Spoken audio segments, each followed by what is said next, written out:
Yo, good morning mga lods. Ngayon, magkakabit naman tayo ng mini driving light.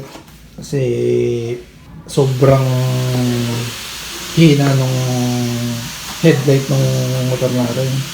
Kaya lalagyan ko na namin yung driving light. Siguro hanapan na lang namin ng spot doon kung saan namin lalagay. Kasi wala pa akong idea kung saan lalagay. Ito, tara, buksan na natin para makita natin yung itsura ng mini driving light. Ayan. Ito yung mga tornilyo sama na rin allen. Yung bracket ng ilaw. Ayan. Mamaya gagawin naman natin yung bracket na paglalagyan yan. Ito yung wire. Kasama na siyang tawag dito, ballast. Ballast siguro yan tawag dyan. Ito. Parang yung version 1 pa ata ito ng mini driving light eh. Ballast din. Ito yung pinaka-ilaw niya.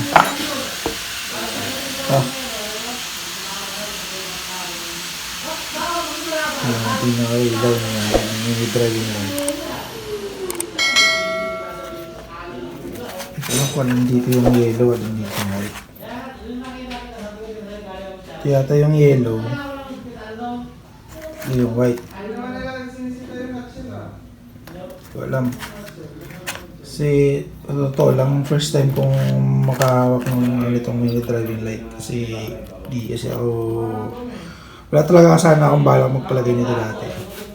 Kasi walang space. Yun ang dalawang isip ako dati. Pero ngayon, nung nag-ride kami ng gabi, sobrang importante pala nito. Napalagay ng ilaw. Sobrang dilim. Hindi mo talaga makikita yung as in. Kaya yun, napag-isipan ko na magpalagayan nito. Ngayon, tingnan naman natin loob. Meron pa ba ito sulat? Wala naman na. Ito. Double color. Yellow siya, tsaka white.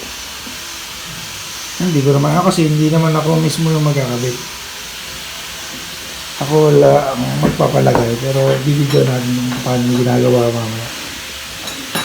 Yan. Ayan, nakakita naman natin ng yung ikakabit natin. Tara, ikabit naman natin. Tara.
Ito na siya mga lods, oh.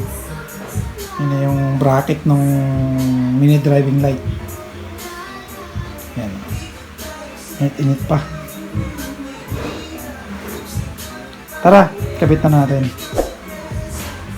Ito na siya mga lods, oh. Ayan. Ayan. Tapos dito sa kabila, ito. Ayan. Ano yung mount niya. Mali-fix na siya. Yan kasi yung nagustuhan kong bugan, yung ano niya, pwesto niya. Ka-fix yan. Kasi mahirap siyang ano pag yung adjustable. Pero soon, try natin kung kaya ng adjustable. Ayan, o. Yan. Try naman natin yung buga. Ayan mga lads, try naman natin yung itsura niya. Ayan siya pa naka-on.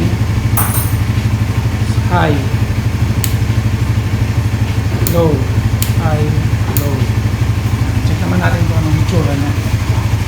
Ayan itsura niya. Ayan siya mga lads. Medyo nakakasilaw lang talaga yun. Ayan siya po naka...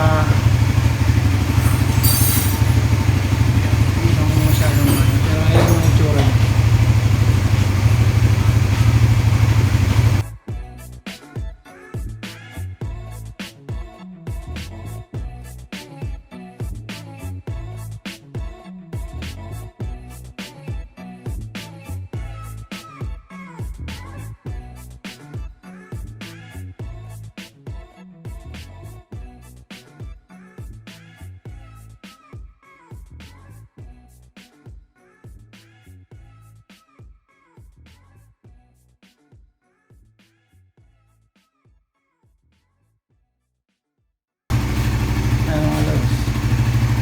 Lord, dito ko natapusin yung ating vlog. Pag ganito siya, hindi siya kita. Hindi siya nakakasilaw sa kasalubong.